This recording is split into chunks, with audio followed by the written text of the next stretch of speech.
When developers make games, a lot of times they think of fun as just being the thing that they want to achieve. But when we talk about emotional perspectives in games, when we talk about storytelling and empathetic mechanics, these are things that will still be able to grip your players. They just won't have a generic fun time. There are different types of fun that people can have with the game. Hi there, welcome to Games Over Coffee Consulting. People give me their games, I give feedback on their game design. My name is Devon, and today we're talking about what is real. And I have coffee today from my favorite place, by the way. You have to forgive me if I sound a little weird. I'm getting over a cold. What is real? So what is real? What is real is a very simple game. It's a game made by this person's name. I actually typed this name into ChatGPT just to see if I could get a pronunciation guide from it. And it said Junj.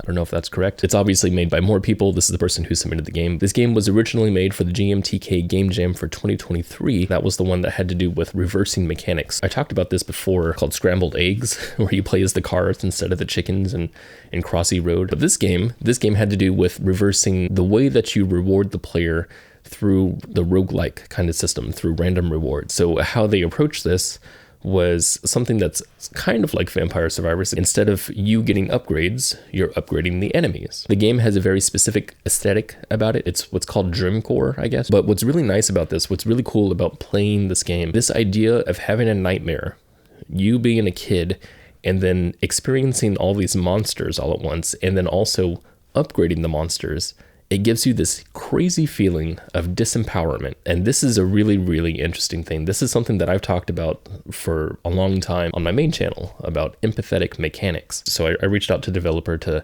ask them, what it is that they wanted from my advice, because I pointed out, I was like, this game, dude, your game here has like a really cool metaphorical take on disempowerment, or at least an empathetic take. So this person already had some plans for this game going forward. They said that they were probably going to include things like power-ups, boss battles, some narrative. And when I looked at that, I was thinking, that sounds a little limiting. And the reason why I was thinking about that is because I was thinking this game has such a good disempowerment kind of feeling.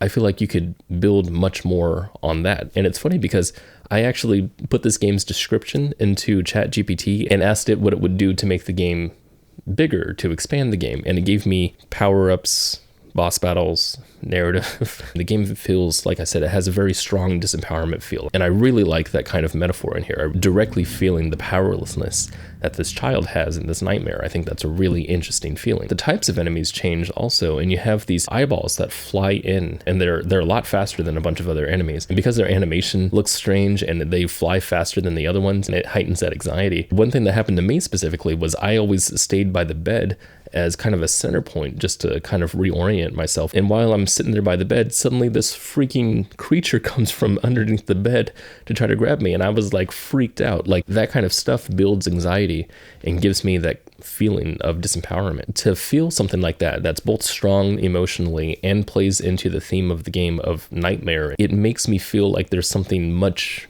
bigger, much more cohesive going on here. This game is much more than just the sum of its parts. It's not just a reverse roguelike. It's an actual nightmare that's happening that you're living it. So when I felt that feeling in the game, to then look at the developer's plans going forward that seemed to be more focused on just kind of generic stuff, it made me feel like, well, you're going to lose that potency. You're going to lose that really strong emotion that I got from there. So I reached out to the developer and I asked them, did they want me to talk about the expanding of the game, or did they want me to talk about the emotional impact of the game? And as he talked to his team, they settled on a mixture of both. They wanted to see what I had to say about the emotion, but also how to grow a game from that emotional perspective. How can you use that to create a bigger game? I want to talk about something really quickly about the effort in a game and why you make a game in the first place. One of my most popular videos as of now is this one video, this tower defense game called Gridlock Towers. The developer had talked about they wanted to expand their game, but the thing that I said in that video had to do with intent, and it had to do with what the developer was trying to think of when they made the game in the first place. And this is something that's very important when it comes to creations. The thing that I want to talk about here is theme. When developers make games, a lot of times they think of fun as just being the thing that they want to achieve. But when we talk about emotional perspectives in games, when we talk about storytelling and empathetic mechanics, these are things that will still be able to grip your players. They just won't have a generic fun time. There are different types of fun that people can have with the game. People have fun with Iron Lung, right? Iron Lung is not a fun game. Iron Lung is not joyful. It's not a positive feedback loop a whole lot, but it is very engaging. It has to do with a game loop that you get into and you are provided with feedback based on your work forward. Same with Depression Quest is another one that's also not very fun, but very engaging. Papers, Please is one of my favorites. Like, I wouldn't call these things fun experiences, but you can have fun with them. The idea here, I think, is more centered on engagement. It has to do with engagement and less on fun. So when I played this game, when I played What is Real, I was not having fun. The game is very difficult. I don't like the idea of upgrading my enemies, but I was engaged. I was very engaged. And I played the game several times to try to get to the end of it because I really wanted to get to the end. In order to create that engaging type of feeling in your game, really you have to look at your game as an art. You can't just look at your game as a collection of pieces that are meant to be together to create a generic fun time. Games have moved past that, right? Games are a lot more mature now. You can have games for audiences that are not strictly fun. So the person who made Iron Lung, one of the games that they had made previously was called Finger Bones. And that game is a psychological horror, and it's a terrible, terrible game. The game is actually really well done. It's not a terrible game to play, but it's a terrible type of story that they're telling. When you get into the game and you finish the game, at least I felt like gross. I felt really gross playing that game, but it was great, right? It was a really good experience to have because it was such an interesting thing to happen, and I'm glad that I played it. But to create something like that, the developer wasn't saying, okay, what will the player find more fun, right?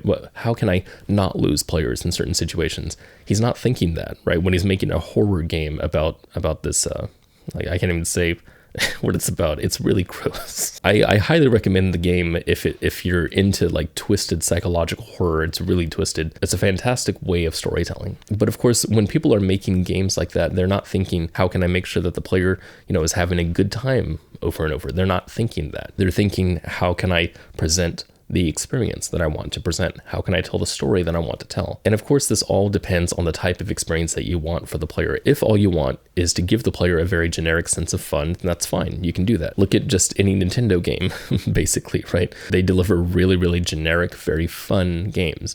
Mario Kart, for example, is a game that's not really about anything, and it has to do with stringing together really good, really engaging moments. Same with Mario Party, same with Super Mario Bros. Just about any type of Mario game is that way. But if you want to go more on this metaphor and more into the idea of empathetic mechanics, then what you want to do is you want to have a theme in your game. You want to have some sort of idea of the type of experience that you want to deliver, have a theme, and then be able to put that theme into just every facet of the game. So my advice for you, developer of What is Real, I would say go ahead and think about expanding the game in the ways that you thought, but hold on to a theme, right? Hold on to what you want to say to the player. Hold on to the idea of disempowerment, perhaps. Take the idea of what you want to say about disempowerment, hold that in your mind while you're making other experiences. So for example, if you're making a boss battle, think of how you would make the player feel really disempowered in a boss battle. Try to think about what you want to say about disempowerment. A really good idea for this is to create a story. Stories are set around themes. Themes are what the author says about the subject. So if you think about a subject like disempowerment, what is it that you want to say about it, and then incorporate that into your story. And if you don't want a story, then just incorporate that into your mechanics. If you have power-ups, think about how power-ups would specifically do something with disempowerment. Again, each facet of the game that you keep plugging in, think about how that connects back to the theme. So think about what you want to say about a subject, think about that theme, hold it in your mind, and create the rest of the game with that theme in your mind. With that, you'll create some sort of unique experience that will feel interesting to play. It might not feel fun, but you'll feel a uniqueness there. So this being a game design channel and this being consulting of all things, I do want to talk about some specific communication things that I felt in this game. The first thing I want to talk about is shooting. First of all, the gun has this very, very small sound to it. It feels like just a pop sound. In one way, it kind of played into that idea of disempowerment because it didn't really make me feel powerful, but at the same time, it didn't really feel like I was shooting anything. It just kind of felt like a pop gun. Maybe that works in the Dreamcore world. I'm not sure, but I just wanted to bring that up. It didn't ever feel like I was shooting a gun. Hey, Devon from the future here. I just now realized that I lost quite a lot of footage on this camera, but I still have the audio. So you're not going to see me, but you're going to hear me. Sorry. But one of the things I wanted to talk about with that gun, you can't auto shoot in this game. You can't hold down the button and have it continuously shoot. You have to click each and every time. It gets very tiring over time. Especially if you're doing it very, very fast. The only way that I completed the game was by getting the macro to actually shoot, to click my mouse 5 times a second. So I would take that into consideration. The way that you get hurt in this game is not very obvious to me. In fact, I didn't understand until just the other day that I think you have 4 hit points. I'm still not even really sure. I understand that every time you get hurt, your icon in the top left shows your face getting darker and darker. While that's interesting aesthetically, it doesn't show me how much health I have left. Now, I wouldn't get rid of that. I think it's fine the way it is, but I would definitely make it more obvious when the player gets hurt, because I never knew when I actually got hurt in here. There were times that I thought that I was totally fine the entire game and actually got hurt several times. I would communicate that a little clearer. You could add more juice into the interactions here. So with both with the gun shooting and with the getting hurt, just add more juice, add more feedback, whether that's screen shake, whether that's a color change or a size change or some sort of visual indication, just something like that to communicate to the player what is happening around them. One graphic design thing I wanted to point out was that the legendary cards in here, I couldn't really tell were legendary, and I'm not even sure what legendary meant. I imagine it means that they were more rare than other cards. I could never really tell from the outset that they were supposed to look any different. I'm not sure. Anything that has to be very different, I would increase that contrast quite a lot. Make them look way different than the other cards. They could even just be a different shape entirely. So I asked developers about what they're proud of and what they're least proud of. And one of the things that this person said was, the situation is fun, right? I am proud of it, and it's also my least proud thing in the game. I just don't know if I applied it correctly and if it's a good idea for a game. Like, roguelikes like Vampire Survivors work, because the player is curious about all the different ways they can get empowered by the different combinations. But can I make the player feel that way with a system that empowers enemies? Like, you'll want to see how the enemies destroy you in different ways. They'll get stronger in different ways, or will the player find an optimal strategy and always go for it, even if the strategy doesn't bring new experiences? This is a really, really good question. So the problem with having something like a reverse roguelike, where you keep empowering the enemies over and over, is the idea that the enemies are going to get more powerful, and thus it's going to get harder to play the game. And if the player isn't already amazing at the game, then they're going to go for the weaker cards all the time. Well, the only reason why the player goes for the weaker cards is because the goal of the game is to survive everything. If the goal of the game was not to survive, then it would be different. Think of a game like Pokemon Snap, for example. If you make Pokemon more aggro, or if you anger a Pokemon, that's kind of a good thing, because you can get a better picture of them. It just really depends on what you're trying to do with the player's experience. Now, obviously, in Vampire Survivors, it has to do with the game loop. You're upgrading yourself more and more so that you can take out more and more enemies. So then ask yourself what kind of game loop plays into the idea of empowering the enemies over and over. If you want to have that same type of game loop that Vampire Survivors had, then what you're looking for is some sort of goal that the player needs to get to, and the steps to get to that goal mean making the enemies much stronger. And just off the top of my head, I could see something like get the eyes to 500% size, right?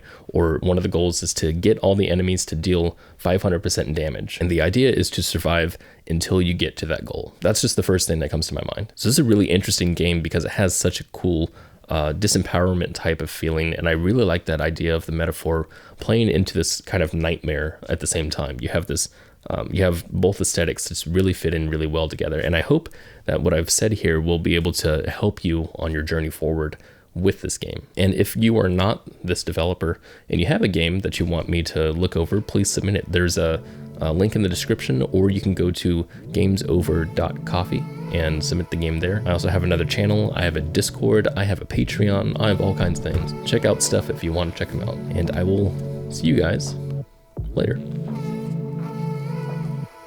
Oh, that is very cold.